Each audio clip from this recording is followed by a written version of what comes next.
Bem-vindos ao Da Capa à Contra Capa. São 105 hectares de um bosque de longa história. Já lá vão quase 400 anos desde que os carmelitas erigiram um ermitério naquela que é hoje a Mata Nacional do Bussaco, para onde partimos esta semana em viagem num livro assinado por Susana Neves, jornalista, investigadora de etnobotânica e fotógrafa da natureza. Um retrato da Fundação Francisco Manuel dos Santos que trazemos esta semana à conversa, com a presença também aqui de uma das figuras de referência da botânica em Portugal, o biólogo Jorge Paiva, da Universidade de Coimbra. Junta-se a este Da Capa à Contra Capa.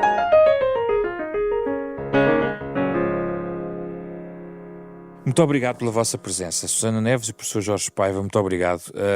Este é um livro muito interessante. Susana, começa por si, a autora do livro. Ama o precipício. É preciso navegar pelo livro para perceber a questão do precipício e do deserto, mas nada como começar por tentar clarificar o que é o precipício a que a Susana faz referência no contexto do Bussaco, que é o tema deste livro.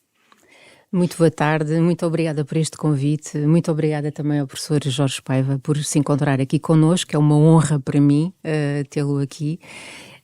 Relativamente a essa pergunta, que é o título, no fundo remete para o título do livro, Ama ao Precipício, eu comecei por encontrar uma referência ao estilo precipício numa obra de um viajante do século XIX, um viajante francês, que esteve no Bussaco e que contestou, criticou as alterações feitas à Fonte Fria e dizendo que não respeitavam o estilo precipício, que era o estilo característico da arquitetura dos carmelitas descalços. E eu achei muito interessante este conceito, nunca o tinha visto em lado nenhum e fui pesquisar se encontraria no universo dos carmelitas descalços alguma referência a este conceito de precipício. E fui encontrá-lo mais tarde, muito mais tarde, e por isso ele vai aparecer no capítulo 2 e no capítulo 3. Fui encontrá-lo num texto de um carmelita descalço espanhol, do século XVII, onde ele fala justamente da inacessibilidade ao sagrado e fala do amor ao precipício como sendo um princípio subjacente à construção de um discurso sobre o sagrado. O que é que ele queria dizer com isto? Segundo este carmelita descalço, o sagrado não devia ser acessível ao bruto, ou pelo menos não devia ser acessível de uma forma imediata, rápida, fácil. Assim como uma margarida não devia ser acessível a um bruto, ou a um jardim.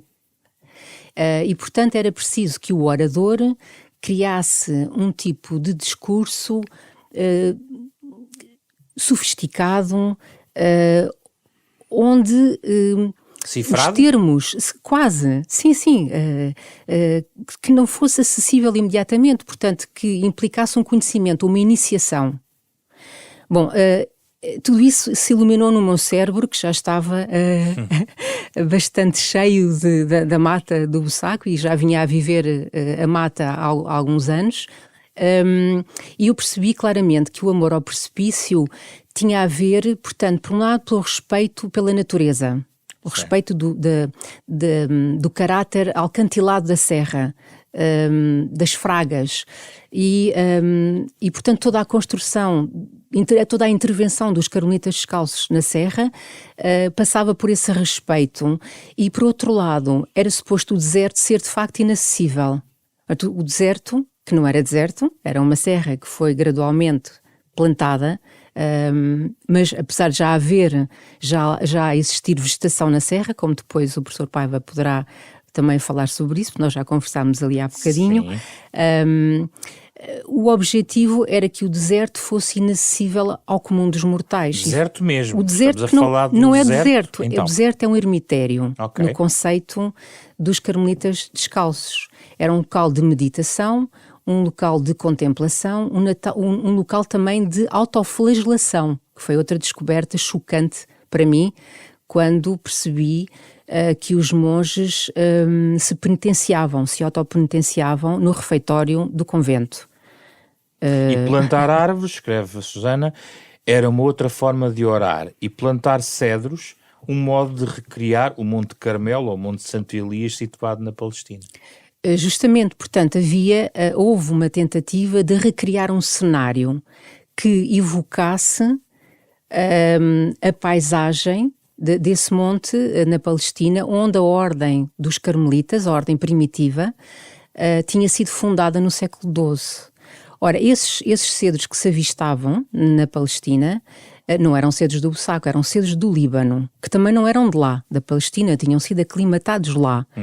Mas, à distância, lembravam os cedros que estavam no Bussaco. E que depois se irá perceber, ao longo dos séculos, se vai perceber que também não eram cedros do Bussaco. Eram ciprestes do México. E isso é toda uma outra história. Sim. Na qual eu não mexi muito, porque justamente... Está aqui o professor. Professor, ajuda-nos. Porque já havia outras pessoas entre elas, e muito bem, o professor Jorge Paiva já tinha falado então já sobre lá isso. vamos. Antes de ir ao cipreste do México, o que é que havia quando estes monges carmelitas descalços, em 1628, lá chegaram e fundaram o tal ermitério? O que é que lá havia, professor? No topo, para mim havia um carvalhal. Um carvalhal que ainda lá, à volta da Cruz Alta, que hoje já não se punha lá a Cruz Alta, de certeza absoluta, porque deram cabo um bocado dos carvalhais que ali estavam, não é?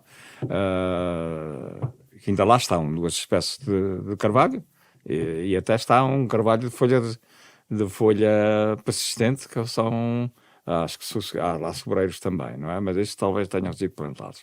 Mas para mim, porque é que os frades olharam de maneira especial para este cedro? Não é um cedro, não é? Que é preciso ver. A nossa espécie adora um pouco as árvores. Há árvores que estão santificadas, como o fico religiosa, que nem a corta, asiático, na Índia, o fico religiosa, à volta dele, há preces e tudo. Sim. E os frades, quando chegaram à América Central, ao México, e viram esta árvore, porque eu fui lá vê-la, e está no seio de uma vegetação em que ele se sobressai. E depois, esta espécie é uma planta que tem uma característica que a faz durar muitos anos. E devo dizer que a árvore mais antiga do globo, aliás, é um pinheiro, o Pinus longeva Da longevidade. mais de 5.000 anos, e este também tem essa característica que não os deixa apodrecer com tanta facilidade, que é resinoso. Certo. E, portanto, eles viram árvores enormes e vivas. E o cedro do Líbano é outra resinosa, mas embora seja de outra espécie. E, portanto, e depois sobressaem em relação às outras, porque a árvore vai sempre crescendo. Não atinge mais que 120 metros, não pode, porque senão depois a água não chega lá, não é? Às folhas. De maneira que os frades trouxeram, e depois estas plantas têm uma outra característica. É que a semente vive em sítios, porque a resina também lhes preserva um bocadinho a água, não há vida sem água, todos os seres vivos, o maior componente químico que tem é água, o nosso corpo tem mais de 60% de água. Sim. Ora bem, e as plantas, como não se deslocam, as sementes e os frutos têm que ser levados. E neste caso eram levados pelo vento. E vão cair em sítios onde só chove de vez em quando. E, portanto, têm que permanecer vivas. E tem que ter um processo de não perder a água que está dentro da semente. De maneira que estas plantas vivem em sítios com pouca vegetação. Que até o deserto do Líbano não é bem deserto, mas enfim. De maneira que imediatamente... e aguentou o transporte em naus até cá e nasceu. Aguentou o transporte, é curioso, não é? E nasceu. Porque Sim. se fosse outra planta, com um fruto carnudo, por exemplo, já era mais difícil. Eu devo dizer que a batata foi muito difícil de transportar. Perdia água durante apodrecia. Mas no século XVIII, a mata do Bussaco, descreve aqui a Susana, tornara-se conhecida como o berço do cipreste de Portugal. Falou-se de cipreste De Portugal, porque eles imediatamente... aliás, isto começou por ser semeado na Espanha, não é? Aquele de Granada, que eu já lá fui ver, é mais antigo, certeza, que este, mas poucos anos. E eles logo que chegaram, ainda não tinham, para mim, na minha opinião, ainda não tinham escolhido, ainda não tinham decidido que iam para lá, já semearam lá o cedro, o cupressus, não é? Que lhe chamaram cupressus lusitanica, porque o botânico que o identificou cientificamente foi o Miller, Philip Miller, do Physics Chelsea Garden. Chelsea Physics Garden em Londres. Chelsea Physics Garden, que ainda lá hoje é uma espécie de museu em Londres. Sim. E pronto, e toda a gente lhe dizia que existia em Portugal, e como em Portugal nós tínhamos vasinaldas também, ele acreditou que fosse daqui. E que, aliás, levou também para a Alemanha, não foi? Levaram logo, mas quem levou para a Alemanha foi um botânico alemão que levou para a Alemanha. Porque ele aguentava essas viagens, a semente aguenta, não é? E cresce bem, desde que lhe ponha água, cresce bem. E agora, para mim, porquê que eu estou convencido? Os carmelitas foram para lá em 1628, não foi? 1628. Ora bem, quando o Grizzly, que é um botânico, ali passou em 1680, já o cedro era grande. Portanto,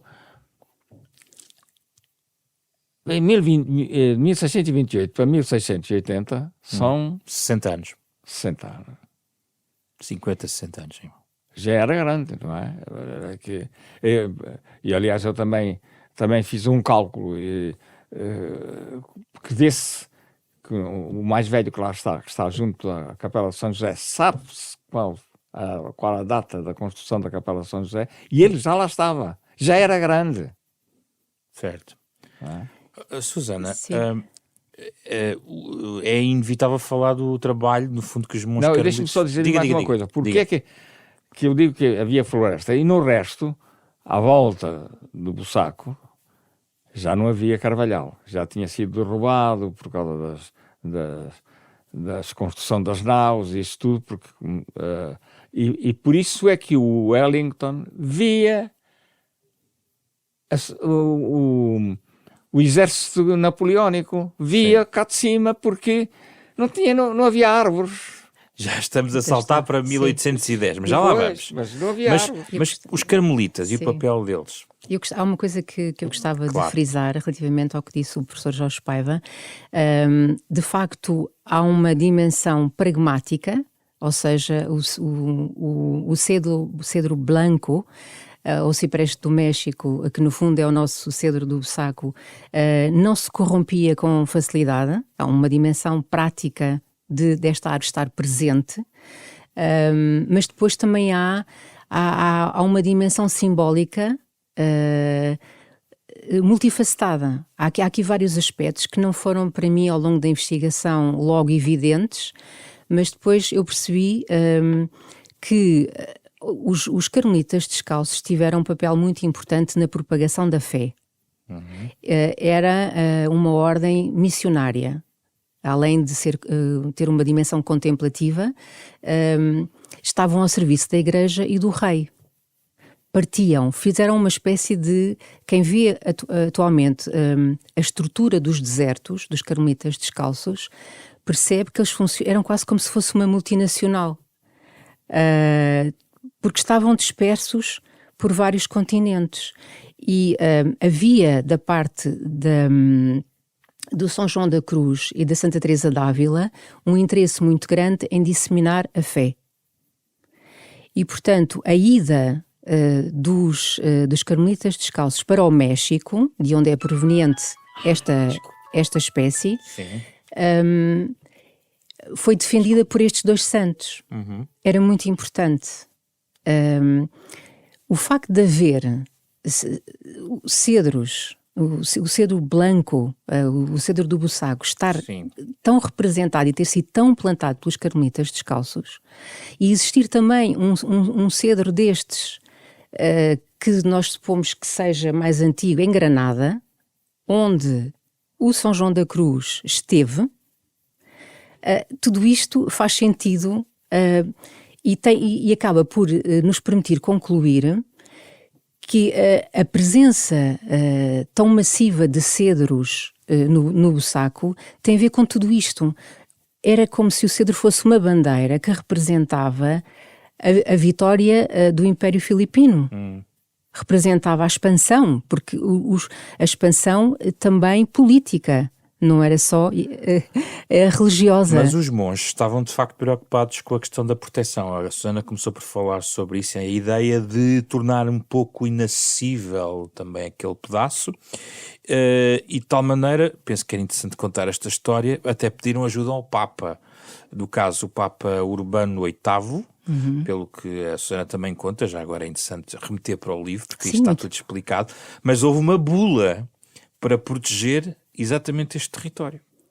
Pois não se podiam cortar árvores no interior do deserto dos carmelitas descalços, também ninguém podia entrar lá dentro, e a madeira era muitíssimo procurada, inclusive no México, no deserto dos carmelitas descalços, eu conto isso, havia invasões dos índios, não era suposto entrar lá ninguém, eles faziam um voto de silêncio perpétuo e ninguém podia mexer nas árvores. Quem entrava era excomungado.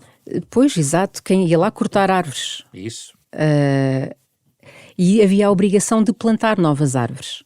É muito interessante esta preocupação, não é? Mas um dos lados simbólicos do cedro é a ideia de que o cedro tem uma programação, vamos usar esta palavra, para a imortalidade. Assim como os santos. Os santos caminham para a imortalidade. Esta predisposição de proteção é comparável com outras realidades que tenha conhecido, professor, em relação a esta maneira esta predisposição de proteção desta área, por razões que também têm a ver talvez com o fito religioso, não é? Eles escolhiam normalmente, não digo só esta ordem, não é? Escolhiam normalmente zonas muito arborizadas. Tem outro exemplo, que depois permaneceram, felizmente, porque pertenciam à igreja. A Rábida é outro exemplo. A Margaraça pertencia à Diocese de Coimbra, é outro exemplo, não é? Portanto, o resto foi sendo dizimado, fomos desarborizando e o país, e depois é que se criaram os serviços florestais, não é? Quando se descobriu que o país estava a ficar nu. Mas porquê? Porque a religião também tem um apreço muito especial para a natureza, porque se ali, segundo a crença, não é? Foram criadas aquelas árvores. Mas nós temos todos uma tendência de olhar para uma árvore com muita admiração. E, por mim, quais são as razões disso? Primeiro, são enormes. As árvores duram mais que qualquer espécie. As plantas duram mais que qualquer espécie. Porque as árvores, nós podemos, eu já estou no limiar da vida, mas por mais que os médicos façam, se eu não morrer de uma doença qualquer, vou morrer com os tubos entupidos, como eu costumo dizer, com os vasos entupidos. Não é? Isso é fatal. Não é? E as plantas também têm vasos para o transporte do sangue delas, que nós chamamos seiva, e da água também. Têm vasos de dois tipos, como nós temos. As artérias e as veias, elas têm o floema e o xilema. Ora bem, mas nunca entopem. Ou se entopem, não tem problema nenhum, porque todos os anos dão vasos novos. E, portanto, os seres que mais vivos são as plantas, e dentro das plantas as árvores, é evidente. É por isso que há árvores com 5.000 anos. E acha que isso se mantém ao longo das gerações? Isto mantém-se. Essa admiração e essa proteção. Não, as pessoas ficam a olhar para uma árvore. E eu próprio que trabalho com árvores, às vezes, quando ando nas florestas, às vezes os colegas dizem: "Oh, Peba, o que é que estás aí parado a olhar para isso? Eu quero ver porque é que esta árvore aqui é assim. porquê que está assim? Nós todos temos, como eu lhe digo, há árvores que, mesmo não é só no continente asiático, há árvores que são adoradas, não é? Na Europa também há, e no continente americano também. Susana, o que é que aconteceu aqui entre o século XVII, a entrada dos monges, e a entrada das tropas francesas? Há aqui 100 anos. O que é que há registro sobre o que se passou neste período até chegarem as tropas francesas? Sim, para eu condensar a história da mata numa Sim. perspectiva etnobotânica em tão poucas páginas, Certo. eu tive que definir muito bem os meus eixos temporais. E, portanto, o que eu decidi foi verificar quais eram as espécies arbóreas que definiam os principais eixos temporais. E que, no fundo, também definiam a passagem de uma época para outra. Existe uma continuação da ordem dentro do deserto do Bussaco. E essa continuidade é destruída pela invasão napoleónica. 1810. 1810. Portanto, eu decidi fazer aqui um corte temporal, porque achei que o mais marcante no primeiro capítulo eram os cedros, necessariamente, e no segundo capítulo, este evento extraordinário, este e não só, porque há várias coisas que acontecem que são terríveis no século XIX para a mata. São terríveis e ao mesmo tempo depois vão transformar a mata, vão enriquecer a mata, como se ela tivesse uma resistência própria.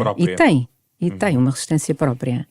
E ainda há pouco tempo, ainda há pouco tempo eu estive na mata com duas amigas e íamos a palrar, e eu a mostrar-lhe esta árvore e outra e tal, e a contar, e de repente calámos-nos. Porquê? As árvores silenciaram-nos. A altura das árvores silenciou-nos. Nós íamos o tempo todo com a cabeça a olhar para cima, portanto cresce na mata do Bussaco.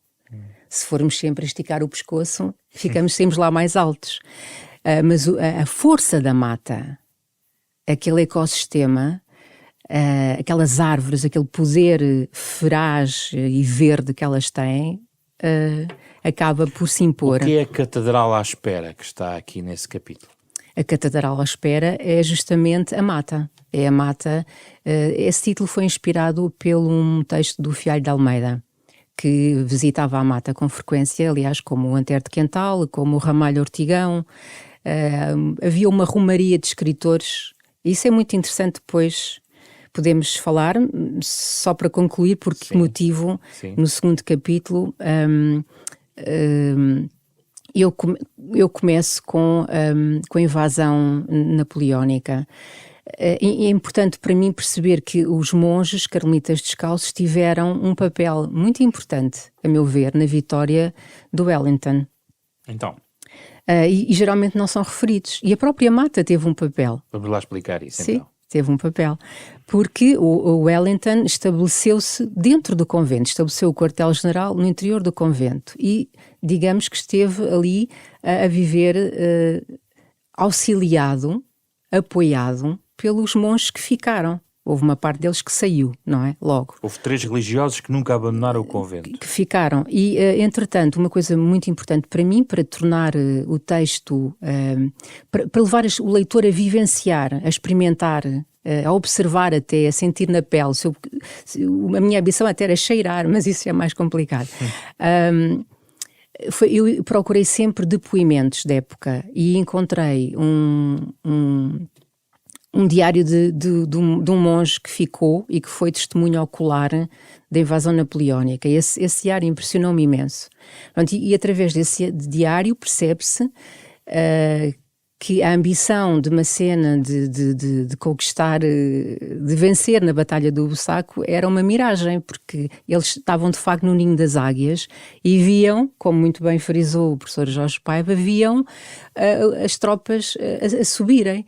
Era complicadíssimo, além de que já vinham num estado lamentável, a roupa já não batia certo, o calçado não era... E o que fizeram os monges? Estes monges foram extremamente humanos. E isso também é muito interessante, porque, por um lado, eles apoiaram os ingleses e as tropas luso-britânicas, mas, por outro lado, ajudaram os feridos franceses, que eram deixados no caminho e muitas vezes quase à porta da cerca, pelos próprios franceses. Eles apoiaram-nos e cuidaram deles, trataram dos feridos, cerca de 60 feridos. Mas houve ali vandalismo pelo meio, não é? Algumas capelas, não é? Assim que se dá a vitória do Wellington,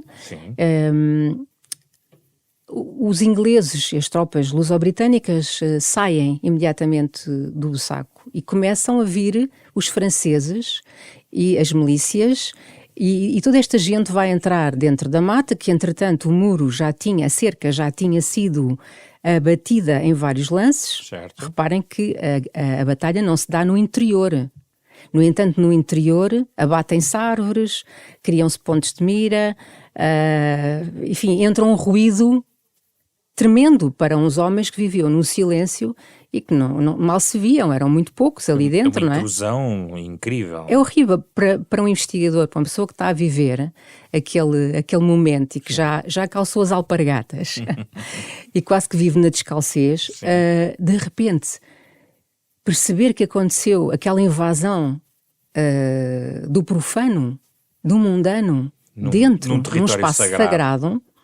É chocante que se abatam árvores, que haja explosões. Mas eles conseguiram salvar dentro do possível ou era inevitável travar essa devastação que existiu? Eles conseguiram, era muito difícil, mas quer dizer, eles perderam, houve um saque à despensa, houve uma destruição da horta, houve uma destruição no Laranjal, enterraram-se mortos, entrou uma mulher dentro do convento, que era também não se podia, as mulheres não podiam entrar, e a guerra, a batalha teve este efeito de tornou vulnerável o deserto, porque a cerca foi destruída em vários lances. Professor, entre lá aí na conversa sobre isso. Tudo porquê? Porque os franceses, quando derrotados, não tinham onde se esconder, porque o resto não tinha vegetação. E, portanto, a solução deles foi esconderem-se na mata. E, portanto, eles tinham que sobreviver, tinham que fazer lume, tinham que comer e não tinham comida, e, portanto, assaltavam as coisas, as hortas dos frades. Eles, na zona da batalha, não havia refúgio, não tinham possibilidades de estarem refugiados. Pois. E, além disso, eles... os que iam morrendo eram um alimento para os abutres que os seguiam, não é? Sim. Logo após a invasão, há um conjunto aqui densifica-se um pouco, Susana, um conjunto de factos interessantes. Foram introduzidas várias espécies, há um estatuto que também se altera da mata, no fundo trata-se nacional, não é? Pois. Passa a entrar, digamos, num cadastro diferente. O que é que acontece pós-invasões francesas? Pós-invasão, depois da saída dos frades, aquilo é entregue ao Estado português, que depois cria os serviços florestais, e portanto, o primeiro diretor daquela área resolveu também, com o conhecimento que já se tinha dos descobrimentos das novas espécies, introduzir espécies as sequoias... as espécies não nativas, não é? Introduziu bastantes. E, portanto, é isso, o bussaco não é uma relíquia da floresta portuguesa. Tem lá elementos da floresta portuguesa, mas é um riquíssimo arboreto. Isso. Portanto, é uma espécie não é bem um jardim botânico, porque não majestoso arboreto. É um arboreto. Como o professor escreveu em 1992. Exatamente. Assim como eu conheço também um belíssimo arboreto, e que quase ninguém conhece em Portugal, e que começou a ser feito por professores de filosofia. É o arboreto da Escola de Barcelos. É um arboreto só com árvores e arbustos nativos de Portugal. Estão lá todas as espécies dentro daquela escola. É um espetáculo brutal, tem cerca de mais de 30 anos, e, portanto, é um arboreto diferente deste. Este é um arboreto tipo que se encontra, por exemplo, num jardim botânico, não é? Árvores de várias espécies de várias partes do globo. E o que é há de mais raro na Mata do Bussaco? Daquilo mesmo que só se encontra na Mata do Bussaco? Há alguma coisa? Não, só se encontra na Mata do Bussaco. São plantas herbáceas, algumas que tinham ali aquele nicho ecológico e preservaram-se ali. Mas há plantas muito importantes. Há uma planta da família do loureiro da Oliveira, que é o aderno, que é uma árvore, não é? E lá tem belíssimos exemplares arbóreos, o que já é muito raro. E, inclusivamente, bucho arbóreo. O bucho, que nós tínhamos muito poucas árvores numa zona que foi inundada no Vale do Tâmega, não é? O bucho é uma árvore, não é? Que nós é que fazemos sebes com elas. Por exemplo, nós também temos aqui o teixo e os austríacos e os alemães fazem sebes com o teixo. Pós carmelitas, pós invasões, o Bussaco torna-se, como a Susana descreve, depois um bocado um parque de diversões. Toda a gente vai lá passear a partir de meados do século XIX, digamos assim. O que acontece há uma coincidência aqui temporal com o aperfeiçoamento das águas termais de Luso. Ok. Portanto, que ficam na moda, as águas termais, ir às águas, ir às termas, fazia parte da moda da Belle Époque, não é? E, portanto, o que acontece é que estas águas termais gradualmente vão melhorando as suas condições para receber os aquistas. E estes aquistas procuram ficar a dormir e passear na Mata do Bussaco. E aqui é chocante, para mim foi chocante, igualmente chocante, ler o Ramalho Ortigão, porque ele conta que se dançava no interior do convento, que se dançava a valsa na igreja. E que as famílias inteiras dormiam nas antigas celas dos monges. Portanto, a Mata nunca consegue, no século XIX, ficar completamente fechada, outra vez completamente fechada. Sim. Em 1838, dá-se a expulsão das ordens religiosas, não é? Que o professor Paiva também falou, mas, ao mesmo tempo, a Mata começa a ser vista como um espaço de ensaio florestal, que até podia ser modelar para o resto do país. Mata modelo. Sim, e também como um excelente sanitário da beira, que a palavra sanitário a nós evoca coisas aparentemente menos nobres, sim, mas na altura tinha uma componente higiênica, não é? E voltada para a saúde. Portanto, a Mata continua a estar aberta, as pessoas, os aquistas e curiosos de vários tipos continuam a entrar livremente na Mata. Sim. Nestes curiosos podemos contar militares que vão à Mata para ver o local onde aconteceu a vitória extraordinária sobre as tropas napoleónicas. Sim. Botânicos continuam a ir. Vários escritores e turistas estrangeiros, digamos, mundanos. Como escreve Fialho de Almeida, não é? Sim. E ao mesmo tempo, os próprios reis interessam-se pela Mata, mas para a transformarem num espaço de diversão. E aqui passeio. Sim, de entretenimento, muito ao sabor romântico. Mas isso não degradou a Mata, professor? Novos acessos, mais pisoteio daquela zona? Onde poderá ter começado maior degradação, mas depois parou, foi quando fizeram as estradas. Pois, aqui o professor já tinha falado, não mencionou o nome, mas é o Rodrigo Moraes Soares vai introduzir na Mata uma variedade de espécies exóticas extraordinária e com o apoio dos reis portugueses, que vão mandar comprar árvores a grandes hortos no estrangeiro. Que é dentro daquela ideia de mata modelo, certo? E ensaio florestal e arboreto, certo. coleção. E mostrar, portanto, a vegetação que não era conhecida em Portugal, não é? Na Europa. E essa vegetação, para se poder mostrar, normalmente eram árvores, porque as ervas muitas delas têm uma vida curta, não é? Ou são anuais, ou um pouco mais anos. E, portanto, as árvores também são de maior volume, e por isso a plantação foi fundamentalmente de árvores exóticas. Sim, e entraram nessa altura os fetos arborescentes, que eram uma espécie coquete. Exato. Descrita em jornais de horticultura franceses e ingleses como sendo uma espécie coquete.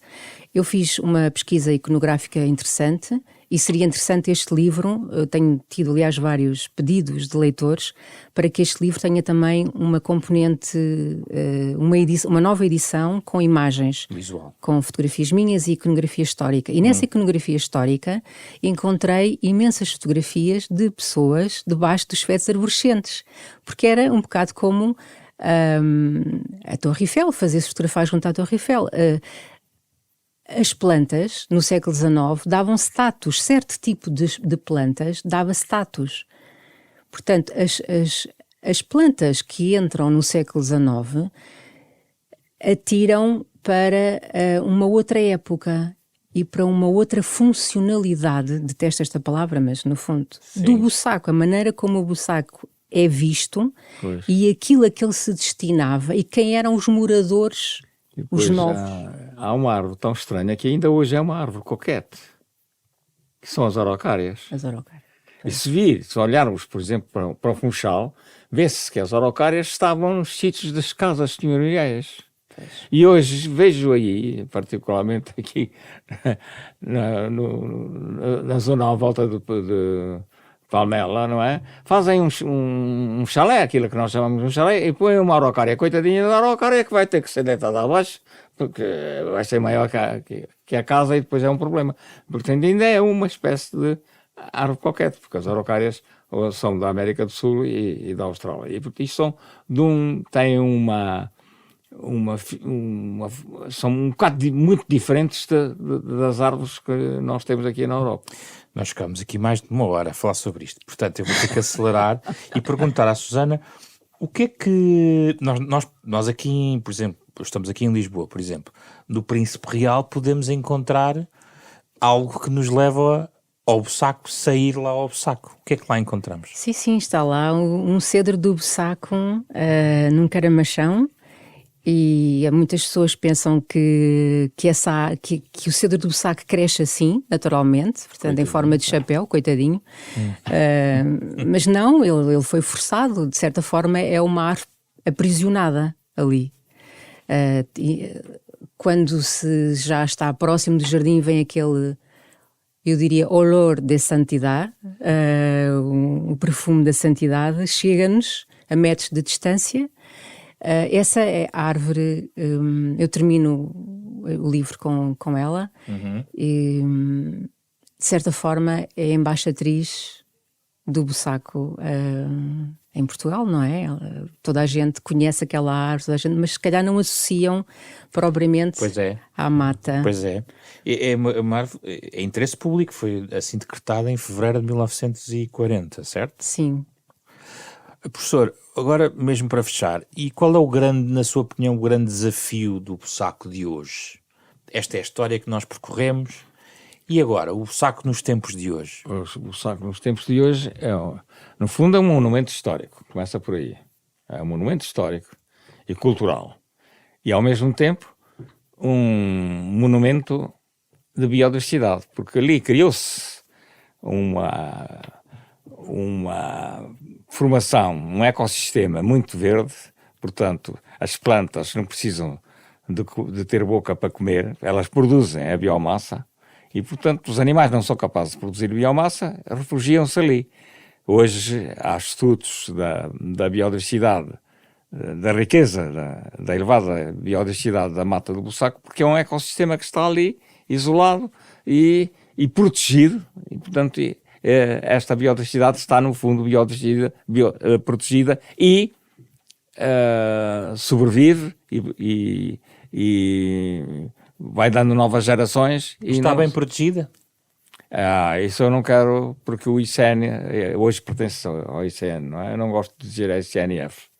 Uma coisa são os florestais, que deviam existir, e outra coisa é o Instituto da Conservação da Natureza, que hoje está transformado num instituto burocrático. Não tem pessoal suficiente para isto.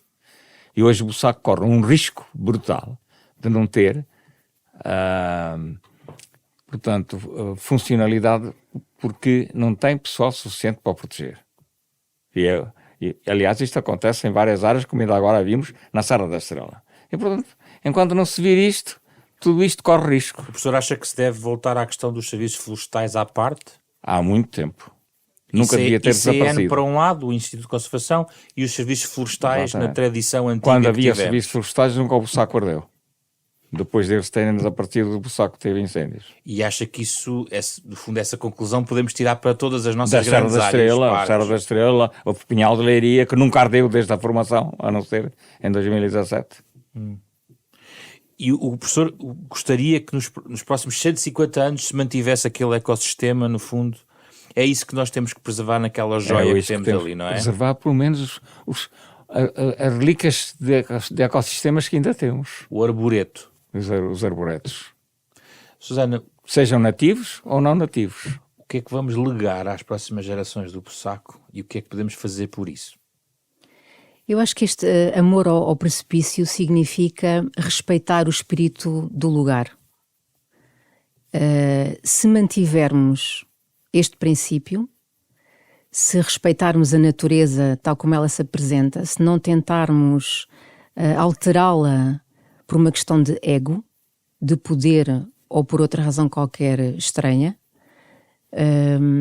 se as pessoas se deixarem levar pela majestade e pelo gigantismo do Bussaco, eu penso que ele ficará mais protegido, se as pessoas amarem o território. Mas não é preciso escondê-lo e torná-lo numa elite, não é? Não, no tempo não. da democratização do acesso ao espaço. Eu estou a lembrar o início da nossa conversa, onde falámos sobre isto. Eu penso que a cultura, o ensino, os livros, a educação é muito importante e tem que se investir imenso nisso. As pessoas têm que saber que o Bussaco é este património todo, é um património que tem uma componente literária, geográfica, florestal, militar, histórica. Os animais que estão lá e que não se veem, os animais que estão e que se veem, os que se pressentem, os que já nos viram e fugiram, etc. As pessoas que eu conheci no Bussaco, estes funcionários da Fundação Mata do Bussaco, pareceram-me os novos ermitas, pareceram-me pessoas extremamente dedicadas, são poucos, mas pareceram-me extremamente interessados. É preciso reforçar esta equipa. O que é que eu posso dizer mais? É tudo uma questão de amor. Amamos o território. Quer acrescentar algo, professor?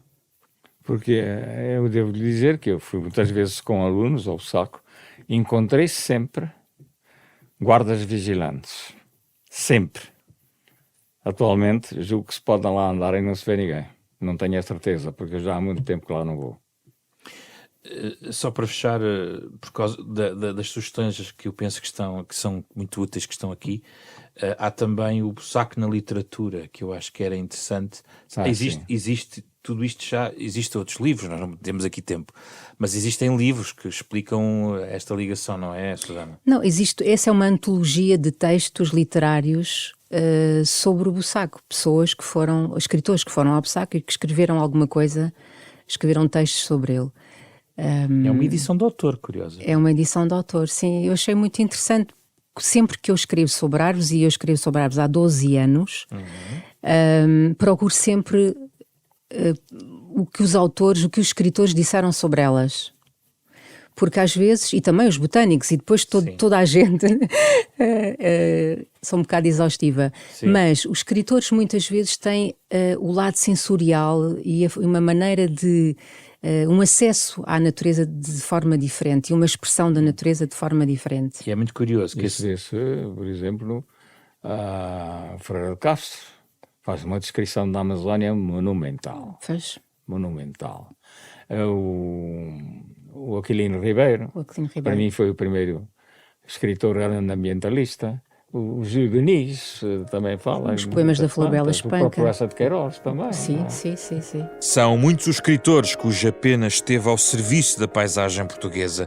A referência final do Da Capa à Contra Capa sobre o livro Ama o Precipício, Viagem à Mata Nacional do Bussaco, de Susana Neves. Pode ouvir de novo este programa em podcast, nas plataformas digitais, nos sites da Renascença e da Fundação Francisco Manuel dos Santos. Genérico original de Mário Lajinha. Fizeram este programa Carlos Schmidt, Carlos Vermelho, André Peralta, Ana Marta Domingues e José Pedro Frazão. Regressamos na próxima semana.